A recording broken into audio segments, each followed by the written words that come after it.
इतिहास अभ्यासक इंद्रजीत सावंत यांना धमकी दिल्याप्रकरणी प्रशांत कोरटकरवर कारवाई सुरू आहे। प्रशांत कोरटकरच्या जामीन अर्जावरची सुनावणी पार पडली। आज जिल्हा कोर्टानं जामीन अर्जावर दोन्ही बाजूंचा युक्तिवाद ऐकून घेतला। मात्र पुढची सुनावणी आता 9 एप्रिलला ठेवण्यात आलेली आहे। त्यामुळे कोरटकरचा कळंबा कारागृहातला मुक्काम आता आणखी 2 दिवस वाढल्याचं दिसतंय।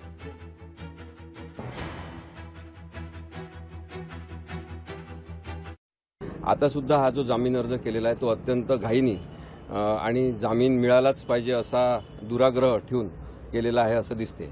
कारण की इन्व्हेस्टिगेशन अजून पूर्ण झालं नाही असं सरकार पक्षातर्फे सांगण्यात आलेलं आहे। लेखी स्वरूपात पोलिसांनी दिलेलं आहे की इन्व्हेस्टिगेशन अजून पूर्ण झालेलं नाही। कारण की प्रशांत कोरटकर याला वेगवेगळ्या राज्यांमध्ये तिथल्या जवळपास 6 शहरांमध्ये जेव्हा लपून बसला होता तेव्हा कोणी कोणी मदत केली त्यांचे सगळ्यांचे स्टेटमेंट्स घेणं आवश्यक आहे। काही जणांचे स्टेटमेंट्स त्यांनी घेतलेले आहे। त्यामुळे तपास अपूर्ण असताना आता जामीन देणं हे प्रशांत कोरटकरला जामीन देणं योग्य नाही।